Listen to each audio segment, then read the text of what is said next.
some introductions. So welcome to Nando Messias and Stephen Farrier for their talk, which is a co-presented talk, Sniffing Out a Past.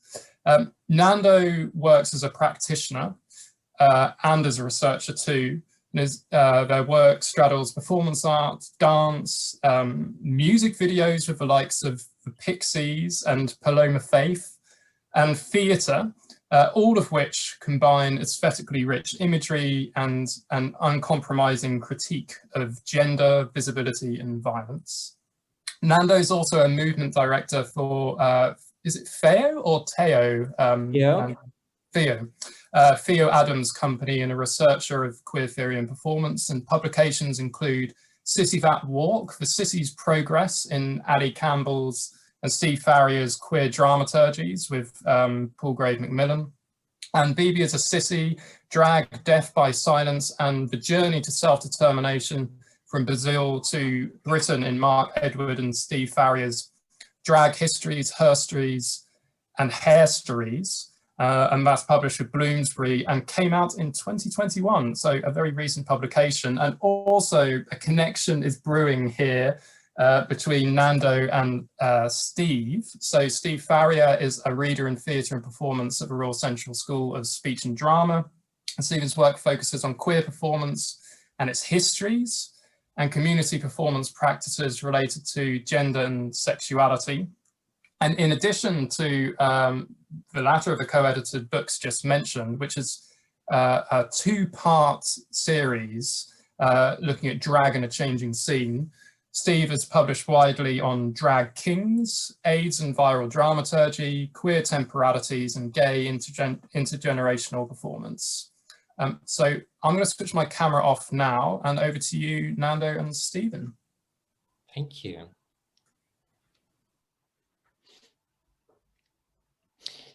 The opening. The first time I used scent as part of a creative process was in 1999. I was still living in Brazil. I was working on devising a dance theatre piece based on Jean Genet's novel, Our Lady of the Flowers, in which I played the character of Divine. Out of the blue, one day, a colleague approached me and asked if I would be interested in a lot of clothes that her cousin was getting rid of. I was roughly the same size, and these clothes might be of interest for this character I was developing, she suggested. They were destined for the bin, so if I didn't like them, she continued, I could just throw them out anyway. I was, of course, intrigued. My lockdown social distance morning routine / getting ready for looking good on camera. And by that I mean Zoom. Wake up, normally quite early, have breakfast, walk with my partner for 40 minutes. The walk in Brighton takes me through a park. I note the birds now there's less traffic, lots of people have. Say good morning to the man walking his slightly over-aggressive dog. Say good morning to the woman with the phone strapped to her arm, exercising. Say good morning to the queer couple walking their dogs on the seafront. Try to say hello to grumpy person who we walk past most days, but who refuses to acknowledge us. She gave me the address and I arranged to meet her cousin soon after. Now, in my memory, and this might be slightly embellished, I arrived at this mega mansion on a massive gated leafy square to be given a treasure trove, divided into not so glamorous bin bags. I packed it all in the car, thanked the donor, and went home. When I started to open these bags, I could hardly believe my eyes. The things that were coming out of them were fabulous. Full-length evening gowns, opera gloves, corseted swimming costumes, matching shoes and handbags, cigarette cases, compact mirrors, feathered hats. I felt like Cinderella. And that is after fairy godmother says, "You shall go to the ball." I remember how elated I felt. This gift was opulent, exuberant, decadent even. I especially recall how redolent this cornucopia of delights was. There was a perfume that permeated everything. I explicitly remember opening the handbags and a waft of perfume rising from them. I wouldn't be able to name the exact perfume, but I can distinctly remember the mixture of compact powder, aldehydes, waxy florals, and lipstick. On our walk, we note what the sea's doing, and if we can smell it before we can see it, often we can on days that it's rough. I return home, wash and select a scent for the day. I almost always choose something that reflects my mood or to shift it. Lighter scents for days I aim or want to be lighter, heavier and smoky scents on the days I feel or want to feel warmer or cozy. Obsessively begin to ask colleagues what they're wearing scent-wise.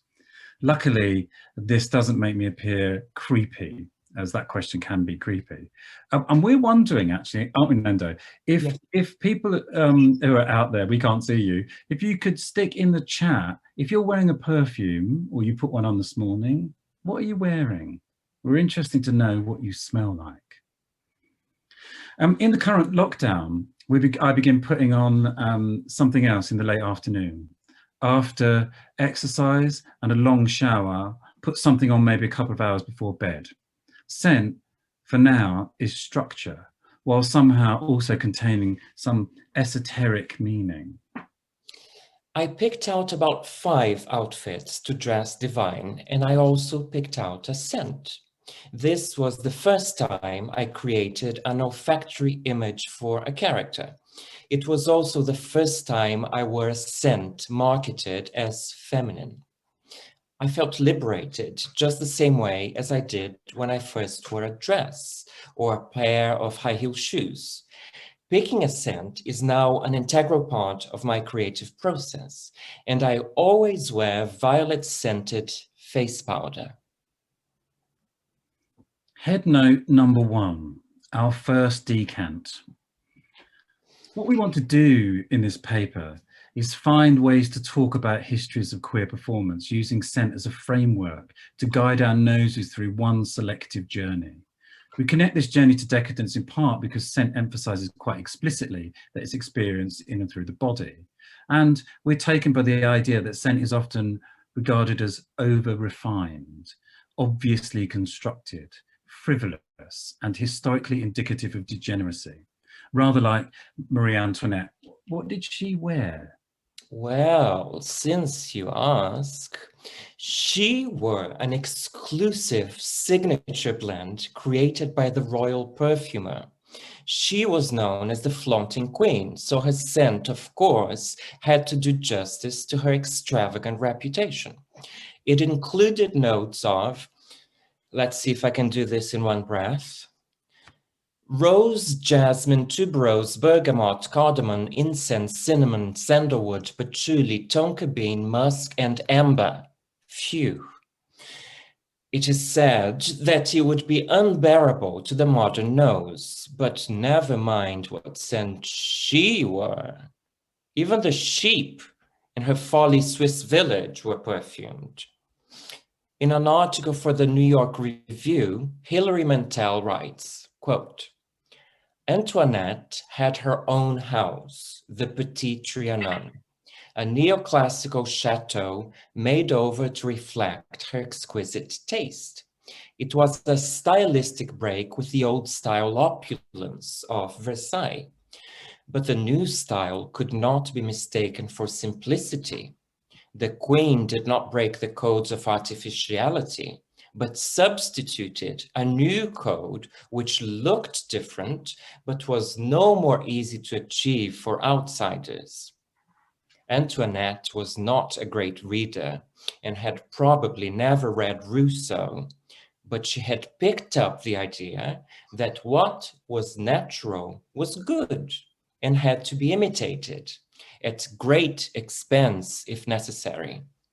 She turned Rousseauist thinking into a style statement and perverted it. The flowers you saw at the Petit Trianon were not just nature's flowers, but flowers of porcelain and enamel, gilded flowers, painted flowers. She sanitized nature and made it whimsical. At her toy farm, Le Hameau, she kept perfumed sheep, end quote. Her personal scent, aptly named Parfum du Trianon, copied flowers which copied flowers. It was doubly artificial. Love the gossip. There are other kinds of queens, detectable historically in and through scent. And because of this, we're drawn to Jose Muñoz's narrative of ephemera as evidence in order to link queer historical performance or historical queer performance to decadence via scent. Such ephemera is not without materiality, it has material impact. Scent has been used as a tool of colonialism and racism, as well as gender normativity. Additionally, as Matt Holbrook has pointed out in his work on queer London between the wars, evidence of being overly scented and powdered whilst in the street was logged in records of arrested queens. And for a while, around World War II, lesbians used bandy by Robert Piguet to indicate their proclivities to those in the know. Scent is evidence that functions both as secret and blatant signal, but one that evaporates. Muñoz connects this attraction with ephemera to performance, saying, quote, central to performance scholarship is a queer impulse that intends to discuss an object whose ontology, its inability to count as a proper proof, is profoundly queer, end quote. Although, of course, ephemera need not indicate evaporation or vanishment, it also relates to material objects past their use or popularity. Following this attraction to detritus, evaporating molecules and Muñoz's idea of ephemera as queer evidence, we're drawn to queer works where scent plays a leading role, especially where that work's decadent or chimes with the themes of decadence. But inevitably, we don't wish to be as clean as all this. We want to engage too with queer smells, which, as Reinhardt notes, quote, like unisex fragrances, have the potential to confuse categories and challenge boundaries, end quote. As we move through the paper, we have structured the discussion into what we have called head notes, heart notes, and base notes. Those who know these terms will associate them with perfumes and possibly with whiskey or champagne. The head notes, sometimes called top notes, are the first part of the scent. They are effervescent and often fleeting. They are the lighter molecules able to escape their surface and be consumed. The heart notes are next and describe the main body of the perfume. They're often depicted as the main part of the perfume journey, though they are sometimes used to disguise the coming base notes, which might be unpleasant when first detected. Base notes are the last and lengthiest experience and are often formulated to boost the endurance of the heart and head notes. They bring solidity and gravity. In this paper, we use these terms playfully as a holding structure for our thoughts, memories, and readings. The head notes are our intellectual approaches, fleeting and quick, built to best introduce the heart notes. The heart notes stand as our memories of scent, the main stories we have with it. And the base notes serve as a track of historical queer decadent performance, with scent as the key aspect to the work. We reflect too that the base notes, the queer performance practice, both anchor the heart and the head notes and strengthen them. We note that although it is conventional to describe perfume as a journey, head, heart, base, it is often experienced in a less orderly way. Likewise, we'll not always observe a straight journey in our discussion, but one that is interleaved, or perhaps, to follow our structure, we're drawn to the moments when the head notes are on the cusp of heart notes, or when there is a trace of the base in the heart. Part note number 1, being a bit clingy. It's about 1989, 1990. I'm young and I'm in heaven. That's the gay nightclub under a mainline railway station in London. I'd caught the train up from my hometown. It's my first proper gay club, and I'm trying not to look too blown away with it all, at which I obviously fail. I remember the first thing I notice is how the bass from the music feels in my chest. That evening, I meet Alexander. We hit it off and we kiss a lot. It was impossibly romantic. He was from Germany and I from a sink estate in Essex. Things like that can only happen in heaven. I had dressed up that day to go to the barbecue.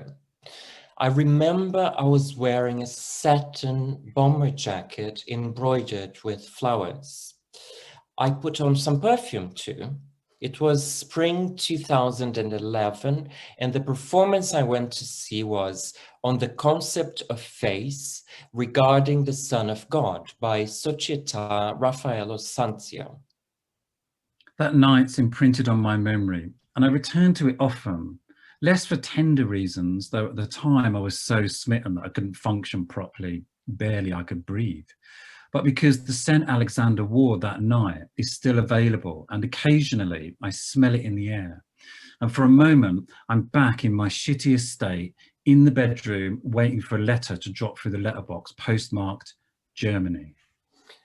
It tells the story of a son looking after his dementia-suffering father. The latter, as the theatre critic has put it, quote, graphically and all too regularly spills the contents of his adult nappy all over the pristine white stage, end quote. Towards the end, I remember muttering in the audience, and then a gentle drizzle from above. We write to each other like smitten people do, and the time in between letters is wished away. In the letters, I write about how I've not washed the shirt I was wearing when we met and often go to the wardrobe to smell its scent. It's still faintly lingering many weeks after that night. He sends letters doused in the same scent, often spraying it onto a green feather and tucking it into the envelope. And at the time, I thought that sending green feathers was some kind of gay code that I should have known about. It wasn't. This slight rain slowly dampened my clothes, my hair, my skin, and then the smell suddenly hit me. I knew this was synthetic prop shit, but I was still furious about it. I wanted to get up and storm out of the theater. Politeness is what stopped me, which is weird because being sprayed with shit felt like quite an aggressive act to me at the time. These memories are brought back every time this scent hits me. And looking back now, I can see this as a kind of screen memory, sitting atop what else was happening at the time in my life and in the queer community. Like a sequin gown covers the secrets of a drag performer's padding. Gone now is the poverty and violence of the liberality of those times, for me, that is. And although, of course, I carry many memories, what brings these into sharp relief is Alexander's scent, which at the time was very she-she, but now is a drugstore purchase. I remember walking home because I thought if I got on the tube, people would think that I had shut myself. I was enraged. I had dressed up to go to the theater and I didn't want shit thrown all over me. Oh, and let me tell you something. Shit goes rather badly with perfume, at least with the one I was wearing. Fast forward to our current lockdown, and scent raises its or my head again in a pronounced way. Scent has bonded me to new friends and helped get through the day, the week, the month, this never-ending year. And it's only come as a small surprise that scent helped me through one viral crisis, and I'll return to it in the current one. Base note number 1, nosing around performance. All performance involves scent. That is, it is always present, whether emanating from the stage, from perfumed punters, or from a grubby floor. And as with queer work, where it is being observed impacts the way that scent might circulate. The scent of a dive bar is different from a recently cleaned theatre in this sense. Eleanor Margulies points to a history of scent used consciously in theatre and performance. Margulies notes particularly a scratch and sniff E&O production of The Love of Three Oranges in 1989, and, quote, the scent diffusion techniques developed by Hamburg-based company Trollwerk for their multimedia concert Velcro Sync 1/0, end quote. Earlier than Margulies is Sally Baines's paper, Olfactory Performances, which notes early production using smell, particularly those directed by David Belascio, such as The Governor's Lady from 1912, in which pancakes are cooked. Baines notes too, in, quote, Tiger Rose, 1917, he scattered pine needles on the floor to create the proper scent of a forest setting. And in The Firstborn in 1897, set in San Francisco's Chinatown, he burnt Chinese incense, end quote. There's a long history of scent being used to one effect or another in the theatre, and Baines' work lays out this in excellent detail. Scent in the theatre has been deployed as description, atmosphere, novelty, and to produce visceral responses from audiences. Key to both Baines's and Margulies' paper is a question of how scent produces and or exceeds meaning in performance.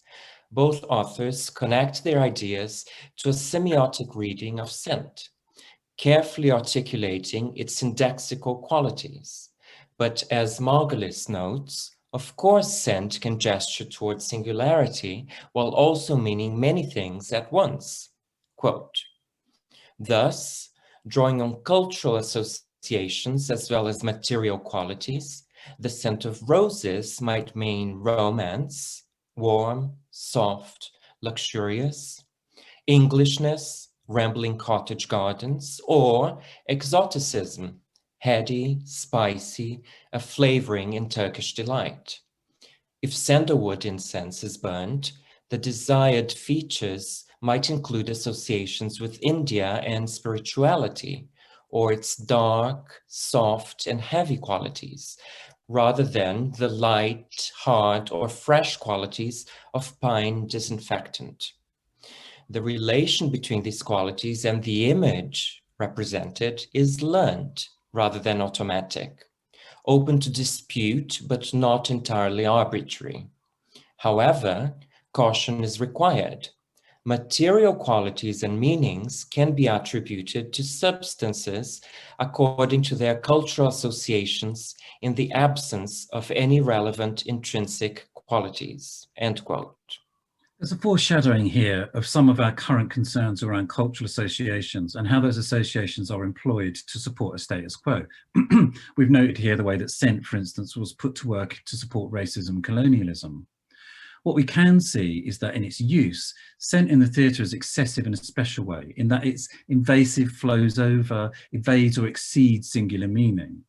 And that can both make sense as description of a real thing, cooking, the smell of manure on the stage, for instance, whilst also drawing attention to falseness and fakery. This slippage feels particularly queer, in that queerness too is an idea that seeks to exceed, resist, and flow.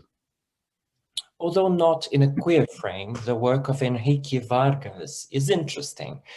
In an interview with Richard Gow and Julie Christie, Vargas explains the central role excessive scent plays in his work. Quote, we did a show called New York by the Nose. The theatre goes dark and we begin with the smells of shampoo and shower, soap, you know, like when someone wakes up and goes to the bath, then scrambled eggs and bacon and all the stews and that type of thing. And then perfumes, and then the city smells, industrial smells, gasoline. And then we went into a very good diner with different types of food, T-bone steak, just right, then burnt, then rotten. Then the rotten smell of meat would get bigger and bigger until people would begin to vomit. And the idea was to create the conditions so that the public could vomit. We only had 75 people at a time, but once 2 or 3 would begin vomiting, it was easy for the rest to vomit. I thought that people would hate it, but after 4 days, there was a long line of people waiting to come in and vomit, end quote. Head note number 2, making sense. We begin by making reference to what is often hailed as the ultimate example of decadent literature, Arrebours, by Joris Carl Huysmans, published in 1884. Huysmans dedicates a whole chapter to perfume. In describing Des Esseintes' interest in the creation of scents, he writes, quote, "One aspect of this art of perfumery had fascinated him more than any other, and that was the degree of accuracy it was possible to reach in imitating the real thing," end quote. In perfumery, as in Decadence, the artificial, the synthetic, the man-made is often seen as better or even as more natural than nature itself. Chemical compounds evoke the essence of a thing that is absent. Rose scents are created with not a single drop of the actual flower, as we read in the novel. Quote, "Hardly ever, in fact, are perfumes produced from the flowers whose names they bear," end quote. Perfume is, therefore, a simulacrum. It can be imagined as a painting created by copying a photograph that is itself a copy of the real thing. We saw earlier how Marie Antoinette's perfumer formulated her signature scent by attempting to conjure up in the lab the olfactory image of a toy village, itself already an artificial copy of the real thing. More recently, in the 20th century, we have another pointed example of this tension between nature and artifice. In creating her iconic number 5, as Reinhardt notes, quote, "Chanel abandoned roses and lilies, which she believed smelled artificial on women, and, paradoxically, composed an artificial scent, an overdose of aldehydes, that would smell natural." There is a parallel we would like to draw here between perfume, decadence, and gender. Let us begin with the following binaries: nature versus artifice, real versus fake, original versus copy. A queer performance of gender is often talked about as being unnatural, as going against nature, as being a faulty copy of the original. But we would question the idea of an original in a similar way as we doubt there is an essence that the genderqueer person is failing to reproduce. We see gender, like perfume, only as an approximation, a deception, a simulacrum of an original that has always been absent. Butler has famously asked, quote, "With respect to gender discourse, to what extent do these problematic dualisms still operate within the very descriptions that are supposed to lead us out of that binarism and its implicit hierarchy?" End quote. Perhaps more decidedly, she has argued that the notion of an original or primary gender identity is often parodied within the cultural practices of drag, cross-dressing, and the sexual stylization of butch femme identities. But in the relation between imitation and the original is, I think, more complicated than the critique generally allows. In imitating gender, drag implicitly reveals the imitative structure of gender itself, as well as its contingency.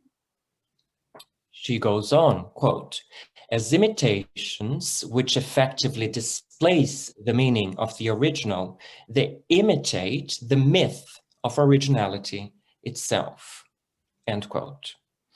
Perfume and gender are conditioned by cultural values that emerge as a result of specific codes, which are always necessarily contingent on social, culturally, and historically determined practice.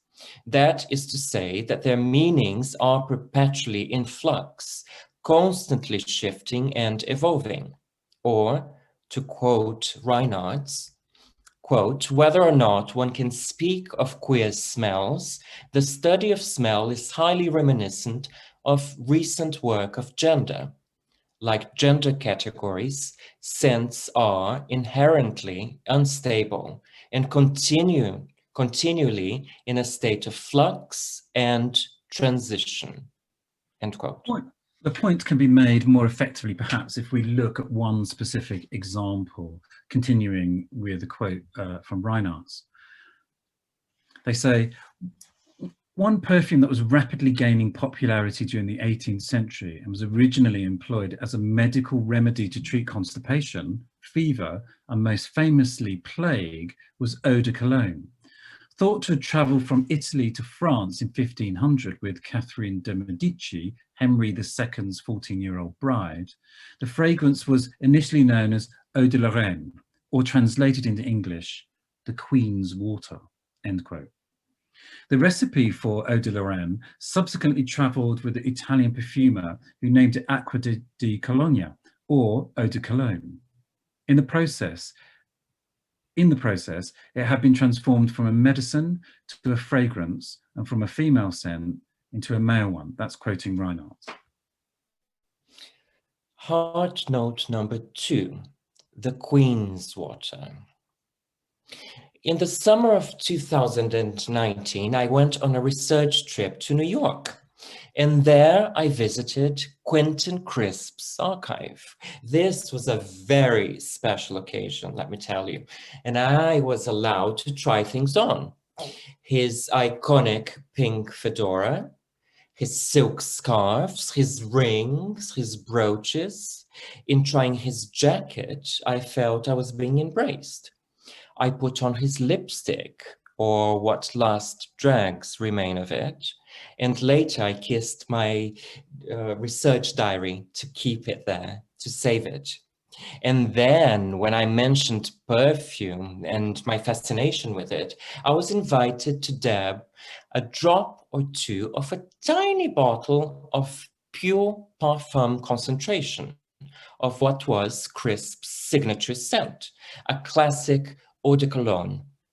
I still cannot believe I was actually allowed to do this, and I probably shouldn't be telling you about it. So it all felt like a forbidden dream. The scent touched me in a very direct way. I started to cry. I felt like I was in Crisp's presence, like I could smell him. I could not smell him, of course, because he has been dead for a number of years, but in smelling his scent while dressed in his clothes, I felt like I was close enough to him. In hindsight, I can see how trapped and restricted I am myself in thinking around gender. I had always imagined Crisp to smell of jasmine, roses, or violets, not of cologne, which for the modern nose is the male fragrance par excellence. It's the example of what a real man should smell like. I mean, Napoleon used to wear it. There were crates of it in his military campaigns. He practically showered himself in this stuff every morning. Base note number 2. Shit. Queer performance. It's reported, well, it's gossiped about really, that Quentin was not happy when he went to see Betty Bourne in Tim Fountain's play Resident Alien in New York. Principally, he wasn't happy with the depiction of himself because it featured a shit stain in the back of his trousers. Despite being famous for living in dirty surroundings and at the same time for being powdered and scented, this was a step too far. But it's not unusual to combine perfume, the shit stained, and queer people. We are reminded of the function shit has served in performance through its links to stench and contagion, similar energies historically leveled at queer lives. We also note key moments where queer performers have related to or interacted with shit, both metaphorically as image and in reality. For instance, David Hoyle inviting Berlin artist Puta to the stage to shit in part of David's 2008 magazine series. David still did his action painting. Historically, the connection between such smells and homosexuality was thought causal, as Reinhardt notes by way of Matt Holbrook, whose work, quote, has demonstrated more precisely how certain discursive processes embedded the queer in the dirt and defecation of the urinal, at least in the modern British context, while London's magistrate Harold Sturge defined homosexuality as morally wrong, physically dirty, and progressively degrading. His contemporaries in the 1920s and 1930s argued that such passions could easily be controlled by cleaning the capital's public toilets more thoroughly. The stale scent of urinals being said to excite queer men. Once they have the scent, it was said, there is no holding them, end quote. Ah, well, that explains a lot, but no one's judging. A key queer performer playing with this link is Rose Wood. Rose, a, quote, transgender terrorist, end quote, known for her confrontational work, performs acts that are supremely challenging and confrontational, and that she's also well known for vomiting on Susan Sarandon and emptying a condom on Leonardo DiCaprio. Central to her work is a spectrum of, a spectrum of shit-themed performances, end quote, that include throwing shit at an audience. It's fake, I think. Walking through the audience, shit-stained, trying to make herself beautiful for a spectator she's fallen in love with, but failing to a point where she can't hold it in anymore and shits in a handbag. This kind of expulsion and repulsion follows a familiar queer performance tactic: to be the most extreme version of a stereotype. You think I'm perverted? I'll be the most perverted you'll ever see. And of course, there's an attendant stench, whether real or imagined, that turns the stomach, that exceeds or resists boundaries, that makes a point about expulsion and disgust through scent, that mirror social disapprobation of queers. But this disgust in Rose Wood's work is not always a moment of rejection from an audience. Rather, there are regular reports that audience members find it transformative. We understand this in some way, remembering the power of seeing the drag performer Divine eat dog shit in Pink Flamingos as a complex of repulsion, hilarity, outrageousness, and, for me, incomprehensibility.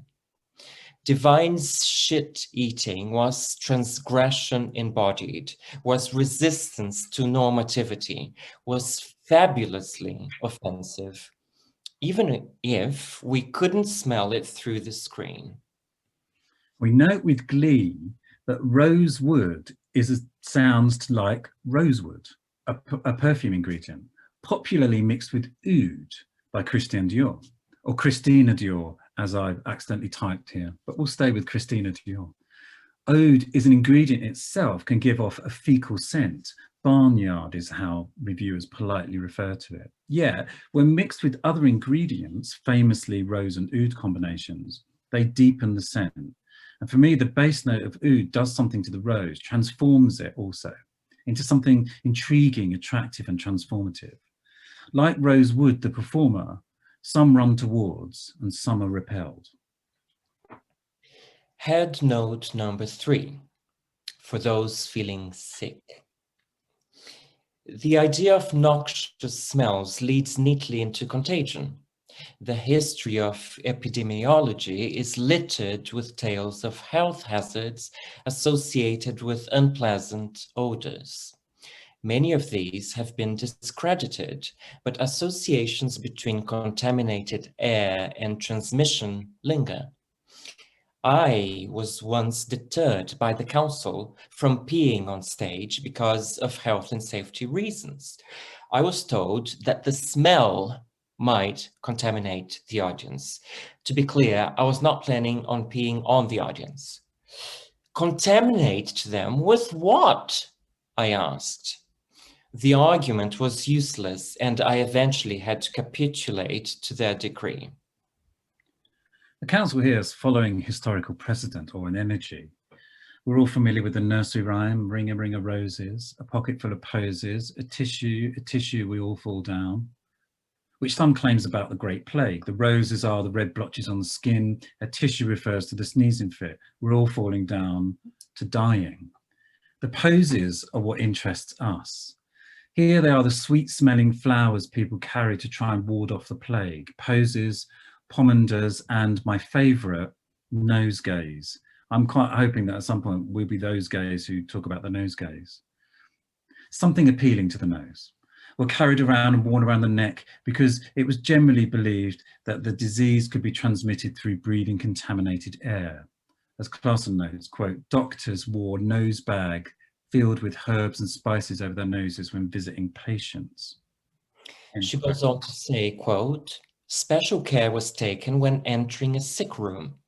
One London physician recommended that the sick room have herbs at the windows, an aromatic fire burning in the fireplace, and rose water and vinegar sprinkled on the floor when visitors were to be received. Visitors were advised to wash themselves with rose water before entering, to keep a piece of cinnamon or other spice in their mouths, and to carry a pomander to smell, end quote. Although miasma theory is now an obsolete medical concept, the idea of breathing in a deadly disease could hardly be more part of our daily consciousness as we go about our lives with the face masks on and not the fun kind. Though we may largely understand pathogenic odours today as ghosts from the past, the need to clean and sterilise ourselves and our environment remains. That might well be for good reason, but what of those instances when vital clues get lost in the process? Archives are just one case in point. In one of my visits to the V&A, Theatre and Performance Archive, currently at the risk of being closed, by the way, I was informed that all items must be thoroughly washed at ultra-high temperatures before even being allowed to enter the room. Once again, there are obvious good reasons for this. Any bugs living in garments might contaminate the remaining items and destroy potentially unique, irreplaceable historical pieces. But there are surely bits of information that get lost in this sanitization process too. Lipstick stains, sweat patches, perfume traces. These are what we would like to call queer archives. We've talked about how difficult it is to capture the experience of scent, how Nando could smell Quentin Crisp perfume, but not his odour, for example.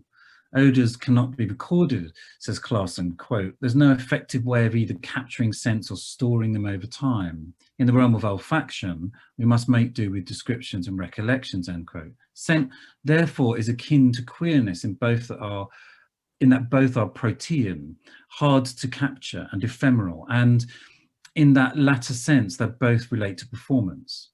Scent crosses boundaries that are hard to breach. It's characterized by mobility. Scent cannot be constrained. It's of the moment.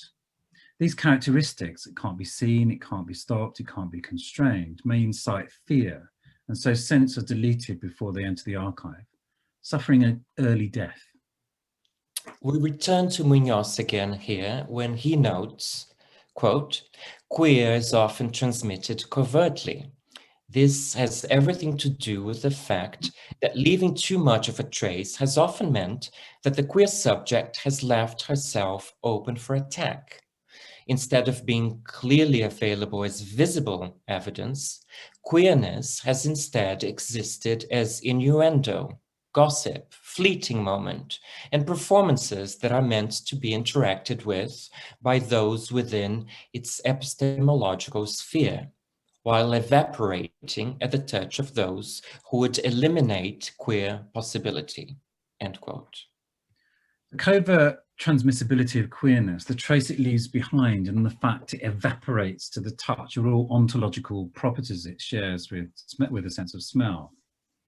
And we might think here about invisible evidence. We'll come on to that. But Nando, you know a bit of gossip about Bandy, don't you? Bandy, the Robert Piguet smell. Yes, I just happen to have it here. Oh, that's surprising. Yes, this scent, Bandy, was created by Germaine Cellier in the 1940s. She was very unique in the sense that the industry was male-based, basically. And she was asked to create a perfume for Robert Piguet that translated the essence of femininity, the essence of womanhood. So she's watching this fashion show by Robert Piguet in 1941, I think it is, where the models are dressed as bandits. They're wearing masks, they're wearing toy guns, and she has an idea. She's going to call the perfume Bundy. And what she does is she goes backstage after the fashion show. This is what is said. And she grabs the knickers from the models that are on the floor now, and she catches a whiff of that. And from that smell, that experience, she then creates Bundy, which then is used by lesbians as a secret code to advertise their availability, let's say. And lastly, it is said to have been the signature scent of Marlene Dietrich. I'll leave that with you. These are the kinds of invisible evidence that Munoz unpacks as ephemera. Munoz says, quote, ephemera is linked to alternative modes of textuality and narrativity, like memory and performance, a kind of evidence of what transpired, but certainly not the thing itself. It does not rest on epistemological foundations, but is instead interested in following traces, glimmers, residues, and specks of things. It is important to note that ephemera as a mode of proofing and producing arguments often worked by minoritarian culture and criticism makers. Heart note number 3, having a man in our mouth. As I entered the public library building at Lincoln Center, I was informed that they had recently acquired Lou Reed's personal archive. This had not been the purpose of my visit, but I thought this was clearly a sign. A couple of years ago, I had a very painful tooth. I made an emergency appointment at the dentist, the location of which is ironically in the middle of a group of chocolate shops. The dentist couldn't quite work out what was going on. It must be a decaying nerve, and I needed a root canal. I don't know how many of you have been in these rooms where you can examine archival pieces, so let me set the scene. They are very peculiar environments. The temperature is controlled, that is to say, it's freezing cold. You have to store all your possessions in a locker, apart from a notebook and a pencil, and who uses a pencil anymore? And you have to wear white gloves. You feel like you're being watched as well the whole time, at least I did. What seems like a very long time later in the dentist's chair with a dentist fist in my mouth, the nerve was exposed, and I was glad that the large injection I'd been given was working and I couldn't feel anything. The dentist dug out the nerve and curiously smelt it. Now, this wasn't a polite cursory whiff, but a full-lunged inhale, and his eyebrows tense in confusion. As I unfolded one of Lou Reed's very own t-shirts, this whole idea of sterilization in archives seemed to go out of the window. To my naked, untrained eye, it seemed unwashed. There were tiny flakes of what appeared to be his dead skin around the collar. My first instinct was to smell the t-shirt, but how to do this surreptitiously when the librarian was sitting behind a desk facing me and when there were other researchers all around me? Turns out the nerve was healthy and that the tooth was cracked in an unusual and difficult to see way. I was taken at that point for all of the expensive tests, x-rays and technical paraphernalia. It was the dentist's nose that understood what was happening.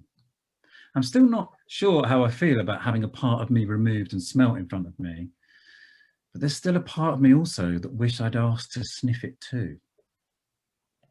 I looked around and I did my best to disguise it. I couldn't help it, and I smelled the neck of the t-shirt anyway.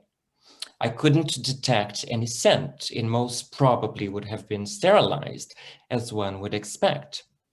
Naturally, I was disappointed about this.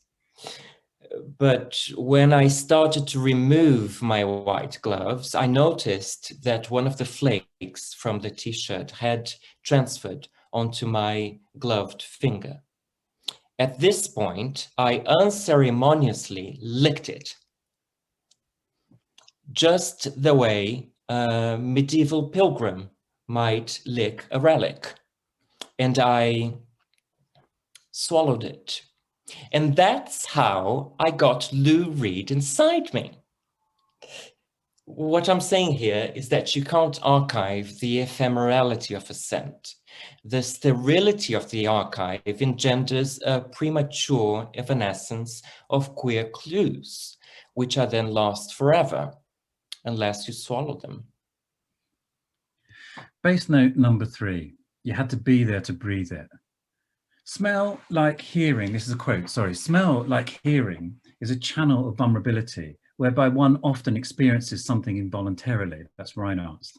Although smell and sound share penetrability as a common factor, there's something unique to smell. That is, in order to smell something, one has to be there, where the smell is. One cannot reach across the screen, for example. So in a world where in a world where live performance are in the state of suspension, smell might be or scent might be the most difficult sense to convey. Its presence can only be imagined. This is also true of historic performances. If you weren't there to experience it, you might not know what it smelled like. As Hill and Paris have argued, both performance and smell are defined by ephemerality. When pairing live performance with olfactory stimulation, you really had to be there goes one step further to become you really had to breathe there. End quote. For that reason, when thinking together, we could name a few queer performers who we see as decadent, but struggled to name ones where smell featured as a prominent experience. The reason for this, of course, is that we weren't there. It was left to our imagination, therefore, to wonder what performances like Leigh Bowery giving birth at Wigstock in 1993 would have smelled like. Bowery's costumes were opulent in their use of fabric, color, and shape. They were engineered contraptions, which in this specific case was built and structured to hold an adult human being concealed inside it. This mock birth performance brings to mind other radical enactments of birth, such as the rituals performed by 18th century Mollies. We see the moment of delivery and the placenta. We watch as the fake baby arrives covered in blood.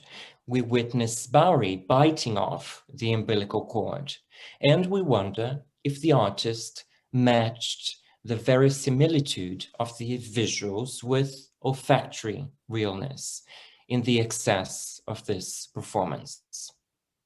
We see queer performers connecting to excess, and time is an important thing here.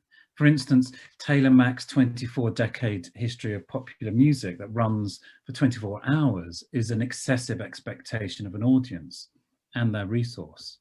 The costumes by Machine Dazzle are fantastical, often made from obviously recycled materials, the crap that's thrown out. At the International Ibsen Award, Taylor Mack appeared in a fabulous array of plastic fruit, vegetables, and flowers reminiscent of Autumnus, a 1591 oil painting by Archimboldo. Taylor Mack's roots are in club performance like Bowery, where one expects incidental scent, what I like to think of as boys at a disco perfumes, stale beer, performer's sweat, and in the past, cigarette smoke too. And where scent sometimes plays a key role in some work. The scent at the scene of the club, and this might include a provincial gay club as much as a famous club in a city, is vital to the lifeblood of performance, and in which scent is an ambient score. Sometimes, though, it gets to play a key melody. Perhaps the fact that we couldn't find any consistent use of scent in queer performance outside our lived experience of being there or breathing there bespeaks to the fact that queer and scent are both doing the job they were designed to do. To use the words of Munoz again, it only exists, quote, as innuendo, gossip, fleeting moments, end quote. Like gossip, they act as invisible evidence to protect the queer subject from the threat of attack. In leaving no trace, queer and smell are paradoxically successful. So, what can we do to access these performances in a way that's useful for our endeavour? Well, we gossip. In conversation with performers and producers of drag shows, for instance, I'm told that sometimes it's possible to know who's on the bill by how the dressing room smells. And I have to thank Joe Parslow for this, and the drag performer Me for information around this, and Amelia Carvalho. And queer shows sometimes instrumentalise scent, and that we could do more extended readings of these later on. But here's some key ones. Willem, a drag performer, you can see this on YouTube, plays the Poppers slap game, which involves sniffing amyl nitrate and slapping or getting slapped. Glue, in a piece called How to Cry on the Spot, which involves eating a raw onion. Of course, the scent of the onion circulates in the room, not a dry seat in the house. Travis Alabanza's Burgers show, where making a burger serves as food, sustenance, and metaphor for transphobic violence. Cooking fills the space. Drag kings covering themselves in milkshake or doing an act with a Greg's vegan sausage roll. The Fabulous Rosella, a drag performer cooking pancakes. This is almost a round trip back to 1912, except then rather than pancakes being cooked in The Governor's Lady, this time the performer lip syncs to Christina Aguilera and does the splits while tossing pancakes on Britain's Got Talent. Final accord. We're at the end now, and look to what we have done. What's lingering?